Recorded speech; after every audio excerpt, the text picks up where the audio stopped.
బలములు నా ప్రాణం మీద తొలుచున్నవి. 7వ వచనం నుంచి చూడండి. ఈ నిమిత్తము నేను నింద నొందిన వాడనైతిని. నీ నిమిత్తము నేను నింద నొందిన వాడనైతిని. నీ నిమిత్తము సిగ్గు నా ముఖమును కప్పెను.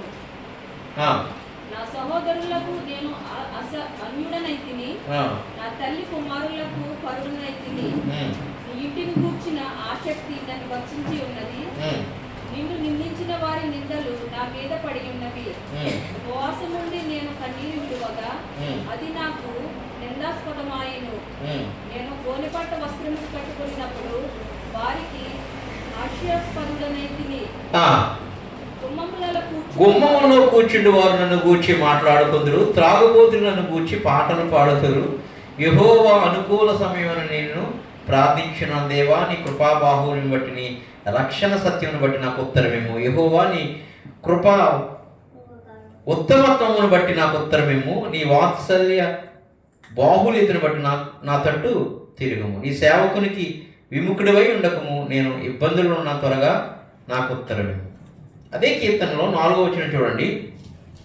నిర్నిమిత్తముగా నా మీద పగబట్టు వారు నా తల వెంట్రుకల కంటే దావీదు రాస్తున్నాడు. ఈ ఆశ్రయపురాలు సేవ ఎలా ఉంది నా పరిస్థితి అంటే పగవలు ఎక్కువ. హల్లెలూయా, హల్లెలూయా. నిర్నిమిత్తముగానే పదాన్ని ఉపయోగించాడు. నిర్నిమిత్తముగా సొంతలు కావచ్చు, స్నేహితులు కావచ్చు, బంధువులు కావచ్చు, క్రైస్తవులు కావచ్చు, వీరందరూ నిర్నిమిత్తముగా నా మీద పగబడతాం దావీదులాగా నేను ఎన్నోసార్లు చూస్తాను. హల్లెలూయా. ఎందుకు వీడు పగబడుతున్నాడు అనేది వాడికి తెలియదు అసలు. సౌండ్ చేయకూడదు. నిర్నిమిత్తముగా నా మీద పగబట్టువారు నా తల వెంట్రుకల కంటే విస్తారంగా ఉన్నారు. అబద్ధమును బట్టి నాకు శత్రువులై, దీన్ని బట్టి సత్యమును బట్టి కాదు, అబద్ధమును బట్టి నాకు శత్రువులై నన్ను సంహరింపబోరు వారు అనేకులు. నేను ఈడంటాడా, నాకు దర్శనం వచ్చిందండి, మిమ్మల్ని చంపేస్తున్నారు అన్నాడు పొద్దుటే. నేను నవ్వుకున్నాను. నిసి అంటుందా, ఎలా వచ్చింది అంటున్నా అడిగింది. అదే ఎవరో వచ్చి కొట్టి చంపేస్తున్నారని వచ్చిందాను. ఎవరు? హల్లెలూయా, హల్లెలూయా. అబద్ధమును బట్టి నాకు శత్రువులై నన్ను సంహరింపబోరు వారు అనేకులు. నేను దోచుకున్న దాన్ని ఇచ్చుకుంటాను.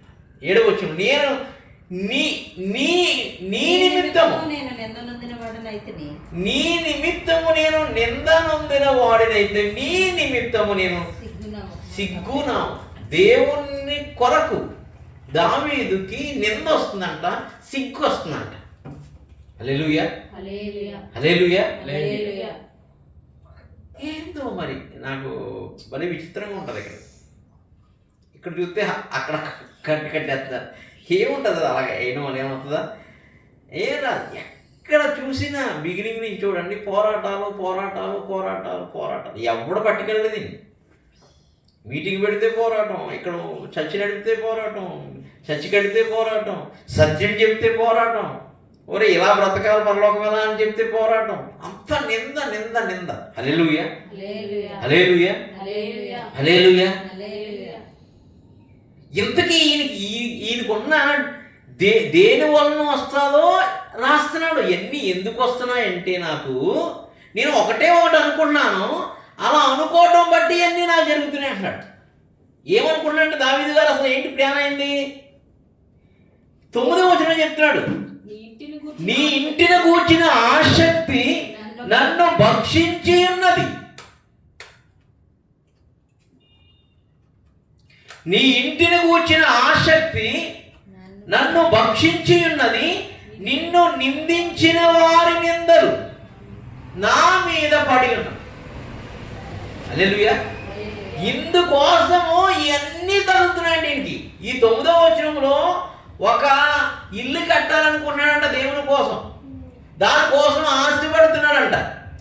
ఆ ఆశని భక్షిస్తూ ఉందంట. ఆ దేవాలయం కట్టాలి, ఆ దేవాలయం నిర్మించాలి, ఆ దేవాలయంలో జనులు రావాలి, ఆ వాక్యం వినాలి, ఆ పరిశుద్ధతను పొందుకోవాలని ఒక ఆశతో ఉన్నాడంట. దాన్ని బట్టి శ్రమలు, నిందలు, అవమానాలు వస్తున్నాయంటే 8వ వచనం చూడండి. నా సహోదరులకు నేను అన్యుడనైతిని. చూడు, సొంత తోబట్టువులకి నేను ఏమైపోయాను? అన్యుడనైతిని. నా తల్లి కుమారులకు పరుడనైతిని. అలా అయిపోతున్నాను నేను. ఎందుకయ్యా ఇన్ని నిందలు ఎందుకు వస్తున్నాయి నీకు? అవమానాలు ఎందుకు వస్తున్నాయి నీకు? నిన్ను కొట్టాలని ఎందుకు అనుకుంటున్నారు? నిన్ను చంపాలని ఎందుకు అనుకుంటున్నారు? నిన్ను నిమిత్తం నేను దూషించాలని ఎందుకు అనుకుంటున్నారు? నేను ఏం చేశాను? నీ ఇల్లు కట్టాలని ఆశపడుతున్నా, నీ మందిరం కట్టాలని ఆశపడుతున్నా. అదే నా ఆశ. నీ ఇంటిని కూర్చిన ఆసక్తి నన్ను భక్షించుచున్నది. దేవుడు చెప్పిన ఆశ్రయపురాలు, ఆయన ఇచ్చిన చూపించిన స్థలాల్లో కట్టాలని ఆశ ఇంకేం లేదు. కొత్తగా నేను వెళ్ళి తగులుకుందాము వేరేది అనుకోవడానికి లేదు నాకు అసలు. ఇదే కొంతకాలం నేను చేయలేను బాబోయ్ అని ఆయన దగ్గర నేను సంఘపరిచయం చేయాలంటే సంఘాల సేవకులకి అప్పచెప్పి నువ్వు ముందుకెళ్ళి అపోస్తుల్లాగా అన్నాడు. హల్లెలూయా. పిలిపేంటో తెలిసిపోయింది, దర్శనం ఏంటో తెలిసిపోయింది, ద్రవ్యమే ఇప్పుడు అక్కడగా ఉంది. హల్లెలూయా, హల్లెలూయా, హల్లెలూయా. అది కూడా ఇస్తాడు. హల్లెలూయా. ఇక్కడి నుంచి మనం అడగాలి ఆ విషయం.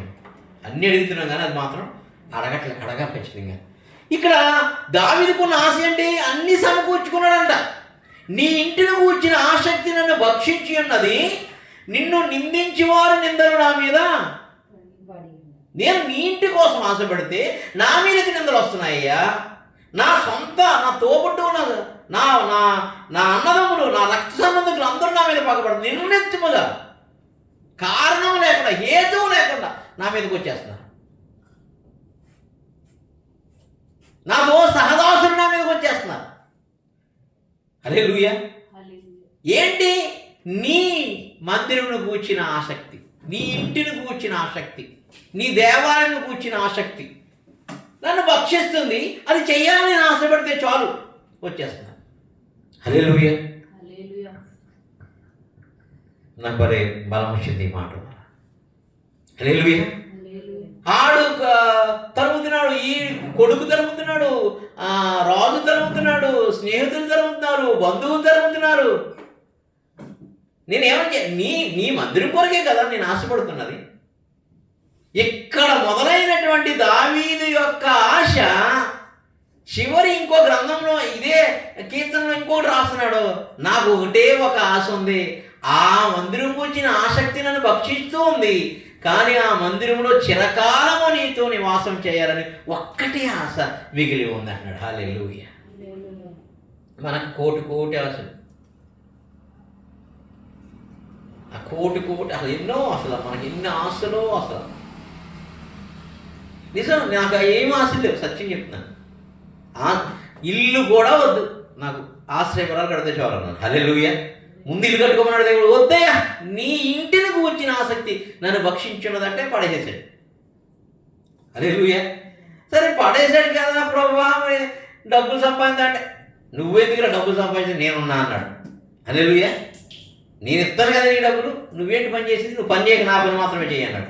మరి పని చేస్తున్నావు, ఈ పని చేసేటప్పటికి ఇంకోటి చూపిస్తున్నాడు. నేను ఎక్కడికో వైజాగ్ వెళ్తున్నాను. నేను వైజాగ్ వెళ్ళి ప్రాంతంలో నేను వాళ్ళ కొరకు ప్రార్థన చేస్తుంటే సడన్గా సంగారెడ్డికి తీసుకెళ్ళి ఇదిగో ఇక్కడ నాకు ఒక ఆశ్రయపురం కట్టాడు. హల్లెలూయా. ఏదో సామెత ఉంటుంది తెలుసా, ఇక్కడ ఉన్న తల్లికి కూడట్లేనాడు పిన్నదానికి అతడు అన్నాడు. ఇక్కడ ఉన్నదానికి ఏం చేయలేకపోతానండి, అక్కడ ఎట్లా ఉంటాడు. హల్లెలూయా. అప్పుడు బయలుదేరాను. ఏమో తీసుకెళ్దామని ప్లాన్ కాదు, ప్లాన్ వీరిద్దరిని తీసుకెళ్తే ఏదో ఎంజాయ్ చేయడానికి కాదు. ప్రభువు చెప్పాడు కాబట్టి బయలుదేరాను. అయినా కూడా ఇంటికి వచ్చి అడుగుతున్నాను, వెళ్ళమంటావా లేదు. ఎందుకంటే ఆ సతీష్కి 3 సంవత్సరాలు చెప్తున్నాను, సేవ చేయరా బాబు, సేవ చేయరా అంటే ఇలా చూస్తున్నాడు. 2 ల్యాబ్లు పెట్టుకున్నాడు కదా, సేవ చేయరా బాబు, సేవ చేయరంటే ఇలా చూస్తున్నాడు. ముందుకు వెళ్ళమంటే వెనక్కి వెళ్తున్నాడు. కరెక్టే. అతను ముందు జెర్మియా గారు చెప్పాను, ముందుకు వెళ్ళమంటున్నాడు దేవుడు, నేను వెనక్కి వెళ్తున్నాను అని చెప్తున్నాను. ఇప్పుడు అదే చెప్తున్నాడు. హల్లెలూయా. ఆడికి యాక్షన్ చేసి చూపించాడు, ఇలా ముందుకు వెళ్ళమంటే నువ్వు ఎందుకు వెనక్కి వెళ్తున్నావు అంటున్నాడు. హల్లెలూయా. హల్లెలూయా. ఏమో మొన్న ఆశ్రయపురాల పండుగకు వచ్చాడు, అతను సమ్మతించబడ్డాడు, ఆ కుటుంబం సమ్మతించబడింది, సమాధానంగా సేవ చేయడానికి నిశ్చయించుకున్నారు. హల్లెలూయా. వారిని దేవుడు దీవించును గాక. ఆ స్థలంలో పరిశుద్ధాత్మ గొప్ప ఎన్ని జరగాలంటే ఈ ఆశలతోనే బ్రతుకుతున్నాను. నా కారు ఎందుకు ఇవ్వలేదు అనలేదు. 3 బండ్లు పాడైపోయి, 3 బండ్లు సుమారు 2 లక్షలు చెప్పిన 6 లక్షల కిలోమీటర్లు తిరిగి ఉన్నాను. ఏ రోజు కొత్త బండి ఎందుకు ఇవ్వని అడగట్లే, కానీ ఈ రోజు నుంచి అడగాలనిపిస్తుంది. హల్లెలూయా, హల్లెలూయా. నా కోసం కాదు, దర్శనం కొరకు, దేవుడి చిత్తం కొరకు. దర్శనం ఇచ్చిన వాడు అన్నీ ఇస్తాడు కదా, ఇస్తాడు. మరి అడగకుండా ఎలా ఇస్తాడు? హల్లెలూయా, హల్లెలూయా. అలా అయితే ఇంకా స్పీడ్గా ముందుకు పోతాం, ఇంకా పనులు జరుగుతాయి. చిన్న స్లాబ్కి 2 సంవత్సరాలు అయిపోతుంది, అప్పుడు 1.5 సంవత్సరం అయిపోతుంది. ఒక్క స్లాబ్ పెండింగ్ అయిపోయింది. స్లాబ్ అయిపోతే మెల్లగా చర్చ్ లోపల ఆరాధన మొదలు పెట్టుకోండి. దానికి ఒక 4 లక్షలు 5 లక్షలు కావాలి, లేవు. హల్లెలూయా, హల్లెలూయా. కనుక ప్రభు కృప చూపించాలి, అడగాలి. దావీదుకున్న ఆశ తెలుసా? మందిరాలు కొరకు, మందిరం కొరకు. మనకు కూడా ఆ ఆశ ఉండాలి. భక్షిస్తూ ఉన్నప్పుడు ఆయన ప్రత్యక్షమవుతాడు. ఆయన భక్షిస్తుందంట. ఆ టైంలో నీకు నిజంగా శోధనలు వస్తాయి. వాళ్ళు తిండి ఉండకపోవచ్చు, కట్టుకోవడం బట్ట లేకపోవచ్చు, వెళ్తానికి ప్రయాణం అంతా డబ్బులు లేకపోవచ్చు, ఏమైనా జరగనే. లేకపోతే మనుషులు నేను విడిచిపెట్టవచ్చు, స్నేహితులను గేరు చేయొచ్చు, ఆడెవడో కులం పేరుతో నిందించినట్టుగా నిందించవచ్చు, ఏమైనా కానీ పరిశుద్ధాత్మ దేవుడు మాత్రము నీ పక్షాన యుద్ధం చేస్తాడో ఆ మందిరము సుందరముగా కడతాడు. హల్లెలూయా, హల్లెలూయా. ఆ మందిరములో నీవు నీ పిల్లలు పచ్చని ఒలీవుల మొక్కలాగా ఉంటారని చెప్తున్నాడు. ఆ బల్ల చుట్టూ ద్రాక్షావల్లుగా ఎట్లాగా ఉంటామో మూల కంబాలుగా మీ పిల్లలు ఉంటారని చెప్తున్నాడు ఆ మందిరంలో. హల్లెలూయా. కాబట్టి మందిరంను గూర్చిన ఆసక్తి నిన్ను నన్ను భక్షించాలి. అలా భక్షించే సమయంలో లోకంలో ఉన్న వాళ్ళు వచ్చి కూడా నిన్ను భక్షించాలి. నీకేమో ఈ ఆశ ఉంటే వీళ్ళేమో నిన్ను చంపాలనే ఆశ, నిన్నేమైనా పడగొట్టేయాలి, నిన్నేమైనా నాశనం చేయాలని శత్రువు అన్ని విధాల నలువిధాల ప్రయత్నం చేస్తాడు. కానీ కృపాహస్తాలు మాత్రం ప్రభు మన వైపు చాపుతాడు. దావీదుని హెచ్చించినట్టుగానే మనల్ని కూడా హెచ్చిస్తాడు. హల్లెలూయా. నీ ఇంటిని కూర్చిన ఆసక్తి నన్ను భక్షించి ఉన్నది. నిన్ను నిందించే వారి నిందలు నా మీద పడి ఉన్నవి. ఉపవాసం ఉండి నేను కన్నీరు విడువగా. ఇదే రాత్రి రాసిన పాట కాదు. కన్నీరు విడువనా, నీ పాదాలను కడుగనా. ఎరుమేపో చెప్తున్నాడు, డాడీ కన్నీరు విడుస్తూ ప్రార్థన చేద్దాం, దేవుడు మన ప్రార్థన ఆలకిస్తాడు. రాత్రి ఆడు ఏడుస్తున్నాడు, నేను ఏడుస్తున్నాడు. ఇంకా ఈ సంవత్సరం నినలేదు. ఆడు గట్టిగా గొప్పబెట్టి ఏడుస్తున్నాడు, ప్రభువా ఆశ్రయపురాలు కట్టాలి, డబ్బులు ఇవ్వండి ప్రభువా, ప్లీజ్ చేసేయ్యా అంటాడు. హల్లెలూయా, హల్లెలూయా. అప్పుడు రాస్తున్నాను ఈ పాట, కన్నీరు విడువగా నీ పాదాలను కడగనా. ఇక్కడ ఆయన చెప్తున్న మాట, కన్నీళ్ళు ఉపవాసం ఉండి నేను కన్నీరు విడువగా అది నాకు నిందాస్పదమాయను. పోనీ ఆ ఆశ కోసం ఆయన ఉపవాసం ఉండి కన్నీరు విడుస్తున్నాడంట. నేను ఇన్ని సంవత్సరాల నుంచి అది అడుగుతున్నా, బాబా దీవించండి, నాకు ఈ ఎక్విప్మెంట్ కావాలి, ఈ సౌండ్ సిస్టమ్ కావాలి, ఈ స్టేజీ కావాలి, నా ఈ ఎడిటింగ్కి ఇది కావాలి, కెమెరా ఇది కావాలి, షూటింగ్కి అని ఇప్పుడు నుంచి అడగలే, ఎన్నో సంవత్సరాలు అడిగాను. హల్లెలూయా, హల్లెలూయా. అవన్నీ నిందాస్పదముగా అయిపోతున్నాయి. ఎంతకాలం?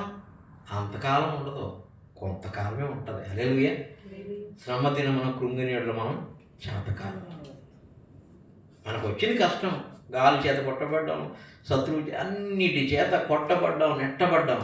కానీ మనం కన్నీరు విడిస్తూ అడుగగా తల్లి అయినా మరుస్తుంది, కానీ తండ్రి మాత్రం, దేవుడు మాత్రం మన మాత్రం విడిగడు. వాగ్దానం చేసిన వాడు నమ్మదగినవాడు. వాగ్దానం చేసినావు, వాత్సల్యం చూపుతావు. వాగ్దానం చేసినావు, వాత్సల్యం చూపుతావు. కన్న తల్లి కన్నా నేను వాత్సల్యం. విడువవు నీవు, విడువవు నీవు, ఎడబాయవు నీవు, నా వెన్నంటే ఉన్నావు నీవు, నీ కంటి పాపల్ని కాచావు, వాగ్దానం చేసినావు, వాత్సల్యం చూపుతావు. ఆయన వాత్సల్యం చూపుతాడు. కన్న తల్లి కన్నా మెల్లగా మనం ప్రేమించే దేవుడు. స్నేహితుల కన్నా, బంధువుల కన్నా, అన్నచెల్లి కన్నా, అక్కచెల్లికి అందరికన్నా మెల్లగా ఎక్కువగా ప్రేమించే దేవుడు. మనకు అన్యాయం చేయడు. ఆ కృప కొరకు, ఆ సమయం కొరకు ఎదురు చూస్తూ కన్నీటి ఉపవాసంతో అడుగుదాం ఇక్కడి నుంచి ఆ ఆశ్రయపురాలు, ఆ ఆశలని పరిశుద్ధాత్మ దేవుడు మన జీవితాల్లో నెరవేరుస్తాడు. హల్లెలూయా. ఉపవాసం ఉండి నేను కన్నీరు విడవగలి నాకు నిందాస్పదమైన, ఒకవేళ ఇన్ని సంవత్సరాలు చేసింది అలా ఉండొచ్చేమో, అలానైనా కృప చూపక మానడు. హల్లెలూయా. నేను గోనె బట్టి వస్త్రముగా కట్టుకున్నప్పుడు వారికి హాస్యాస్పదుడనైతే. చాలామంది మనం వేలు చేయొచ్చు, గేలు చేయొచ్చు, గోల చేయొచ్చు, నవ్వులు పాలనుకోవచ్చు. హల్లెలూయా. వాళ్ళు మన అయిపోయింది అనుకోవచ్చు. హల్లెలూయా. యెహోవా అనుకూల సమయమున, ఇది నాకు బాగా నచ్చింది. యెహోవా ఏ సమయం? అనుకూల సమయమున నేను నిన్ను ప్రార్థించుచున్నాను. అనుకూల సమయంలోనే ఆశ్చర్యకార్యాలు, అద్భుత కార్యాలు జరిగింది. హల్లెలూయా. యెహోవా అందుకని ప్రతిదానికి సమయం కలదన్నాడు. నవ్వుటకు, ఏడ్చుటకు, నాటుటకు, కోయుటకు, విత్తుటకు, పెరుగు వేయుటకు, పడగొట్టుటకు, పుట్టుటకు, మరణించుటకు అన్నిటికీ సమయం కలదన్నాడు. దీనికి కూడా సమయం ఉంది. మనకి తగిన సమయంలో హెచ్చిస్తాను అందుకని చెప్పాడు. హల్లెలూయా. హైదరాబాద్ ట్రావెలింగ్లోనే చెప్పాడు ఆ విషయం. నీకు తగిన సమయం ఇచ్చేస్తాను, వెయిట్ చేయి అంతే. హల్లెలూయా. అందుకని మనం ఉపవాసం ఆగకూడదు, మనం కన్నీరు ఆగకూడదు, మనం అడగటము ఆగకూడదు, విసుగు అసలు రాకూడదు. రాత్రి నాకు వచ్చినట్టుగా కోపం ఏం చేద్దాం ఇంకివ్వకుండానే అసలు అడగకూడదు. హల్లెలూయా. హల్లెలూయా. ఉపవాసం ఉండి నేను కన్నీరు విడుగది నాకు నిందాస్పదం. గోనెబట్ట దేవా నీ కృపాభాగ్యమును బట్టి, నీ రక్షణ సత్యమును బట్టి నాకు ఉత్తరమేమో. నేను దిగిపోకుండా ఊబిలో నుండి నన్ను తప్పించుకో. అనుకూల సమయమా? యెహోవా అనుకూల సమయమున నేను నిన్ను ప్రార్థించున్నాను.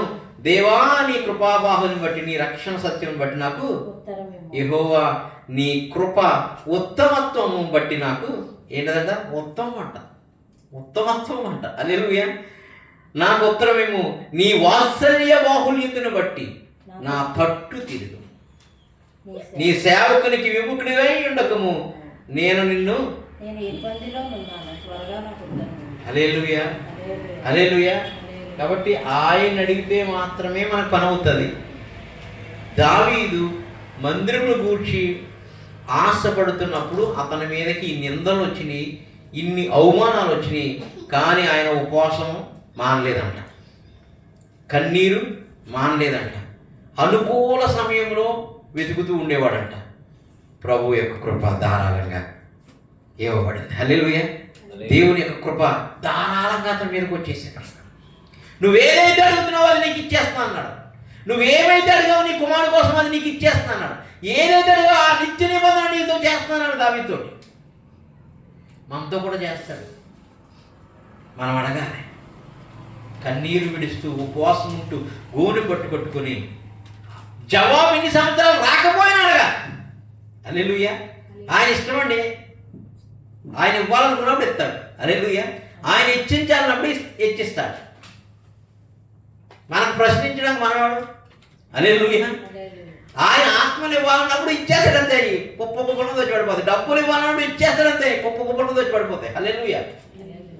తనకి నీకు జ్ఞానం ఇవ్వాలన్నప్పుడు ఇచ్చేస్తాడంతే, వరాలు ఇవ్వాలన్నప్పుడు ఇచ్చేస్తాడంతే. నువ్వు ఎదురు చూడవలసిన బాధ్యత అంతే అంతే. ఇవే నువ్వు ఆయన ఉపవాసం ఉండి కన్నీరు కాలుస్తూ అడగవలసిన బాధ్యత వరకే. జవాబు అనేది, జవాబు కొరకు ఎదురు చూడటమే, ప్రశ్న మాత్రమే నీది. హల్లెలూయా. జవాబు లేని ప్రశ్నగా నేను ఒంటరిగా మిగిలిన అందుకే రాసేదాంట్లో. హల్లెలూయా. అయినా సరే నీ కోసం నీ సన్నిధి చేరలేదనుకున్నావా? ఆయన నీ సముఖమునకు నా ప్రార్థనలు ఎప్పుడో చేరి ఉన్నాయి. ఇజ్రాయేల్ ప్రార్థనలు ఎప్పుడో చేరి ఉన్నాయంట. చేరినా కూడా మాట్లాడలేదంట ఆయన. హల్లెలూయా. యోబు ప్రార్థనలు ఎప్పుడో చేరినాయంట. ఏంటి మాట్లాడలేదంటని ఈయనే ఎక్కెళ్ళిపోయాడంట పైకి. పైకి వెళ్ళిపోయి చెక్ చేస్తున్నాడంట యోబు దేవుడు అబ్బో యోబు వస్తుందండి అని ఇటు తిప్పుకున్నాడంట ముఖం. అదేంటి నేను వస్తే ముఖం తిప్పుకుంటున్నావేంటి? నీ పనులు జరిగించే ఉత్తరం వైపు నేను వచ్చిన, ఆకాశంలో ఉత్తరం వైపు నీ పనులు జరిగించే వైపు నువ్వు దక్షిణం వైపు నీ ముఖం తిప్పుకుని ఉన్నావు. నేను ఏం మాట్లాడినాను నీతోటి? నేను నువ్వు కృప చూపిస్తే కదా, నువ్వు కనికరం చూపిస్తే కదా, నువ్వు వాత్సల్యం చూపిస్తే కదా. అలా అడగలేదైనా 42వ అధ్యాయం వచ్చేసాడు. సుడిగాల్లో యెహోవా ప్రత్యక్షమయ్యాడు. అయ్యో ప్రభువా, నిన్ను చూడాలన్నప్పుడు వస్తే నేను చూడలేకపోయాను, ఇప్పుడు నేను కన్నులారా నిన్ను చూస్తున్నాను అన్నాడు. హల్లెలూయా. 42లో అనుకూల సమయం వచ్చిందన్నమాట. అప్పుడు వరకు ఆ శ్రమలు, ఆ దుఃఖాలు, వేదంలో స్నేహితుల ద్వారా, బంధువుల ద్వారా ఈడు మేపుకునేవాళ్ళు కూడా, ఇప్పుడు ఆడెవడో గేదెలు మేపుకునేవాడు కూడా ఏమన్నాడు వచ్చి, అది ఏమవుతాడు, నా మంద దగ్గర కాపలా ఉండే కుక్క కూడా వచ్చి నా మీద తిరగబడుతున్నాను. ఆ సమయం ఇచ్చాడు. పోనీ మంచిదే. హల్లెలూయా, హల్లెలూయా. వాళ్ళు కూడా వచ్చి యోగుకి రీతులు చెప్తారంట. అప్పుడు అనుకుంటారు లోకం, ఈడేదో చేశాడు అని, ఏం చేశారో చెప్పేస్తే అయిపోతుంది కదా. హల్లెలూయా. నా రహస్య పాపాలను ఒప్పుకోకుండా నేను ఉండను, మీ కలము తప్పుకుంటాను. హల్లెలూయా, హల్లెలూయా. కాబట్టి అనుకూల సమయం ఒకటి ఉంది యోబుకి. దావీదుకు తరము పడుతూ కుమారుల ద్వారా, బంధువుల ద్వారా, అన్నదమ్ముల ద్వారా, చివరికి రాజు ద్వారా, వాగ్దానం చేసి అందరి ద్వారా తరమబడుతున్నాడు. కానీ ఒక అనుకూల సమయం వచ్చింది, పట్టాభిషేకం. మనకు కూడా ఒక అనుకూల సమయాన్ని ఇస్తాడు. అప్పటి వరకు ప్రార్థన మానకూడదు, ఉపవాసం మానకూడదు, కన్నీరు మానకూడదు, విడవకూడదు, ప్రార్థన చేయాలి. జెర్మీయా పౌలు చెప్పినట్టు కన్నీళ్లు తొడుగుదాం డాడీ, దేవుడు మన ప్రార్థన ఆలకిస్తాడు అన్నాడు. హల్లెలూయా, హల్లెలూయా. కాబట్టి మనమందరము ఈ ఆశ్రయపురాలకు కావలసిన ఆశీర్వాదపు, ఐశ్వర్యపు వాకిళ్ళు పెట్టుమని, ఆశ్రయపురాల నిర్మాణాలన్నీ జరుగులాగా, ఆశ్రయపురాల్లో చక్కటి సేవకులు తయారవులాగా మనం ఆసక్తితోటి, ఆ మందిరం గురించిన ఆసక్తితోటి మనం భక్షించి మనల్ని చంపేస్తున్నట్టుగా అది మనం అడగాలి. ఏదో నిన్ను చంపేస్తే ఎలాగ ఉంటుందో అలాగా అందుకని వదకు తేయబడిన అన్నాడు పౌలు గారు.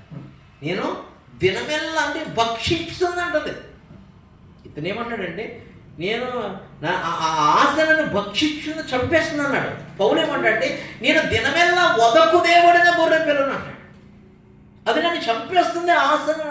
అట్లాంటి చంపేసే ఆశతో, అత్యాసక్తితో అడగగలిగితే పరిశుద్ధాత్మ దేవుడు నా ఎడల, మీ ఎడల, మన ఎడల, ఆశ్రయపురం ఎడల, ఈ వీడియో చూస్తున్న ఏ పరిస్థితి విషయమైనా కాదు, ఏ సిచ్యువేషన్ అయినా కావచ్చు, అత్యాసక్తితో భక్షించే విధంగా నిన్ను ఆ కోరిక నిన్ను చంపేసే విధంగా ఉండాలి అడిగేటప్పుడు అంట. హల్లెలూయా. వదకు తేయబడిన గొర్రె పిల్లలుగా ఉండాలి. అట్లాంటి ఆశతో అడిగితే కనుక ఆయన ఖచ్చితంగా ఆయన కృపను కుమ్మరిస్తాడు. మన ఎడల, మన జీవితం ఎడల అద్భుత ఆశ్చర్యకార్యము జరిగిస్తాడు. హల్లెలూయా, హల్లెలూయా. కాబట్టి అడుగుదాం, చివరిగా ప్రార్థన చేసుకుందాం. కన్నీళ్లతో అడగనా, నీ పాదాలను కడగనా,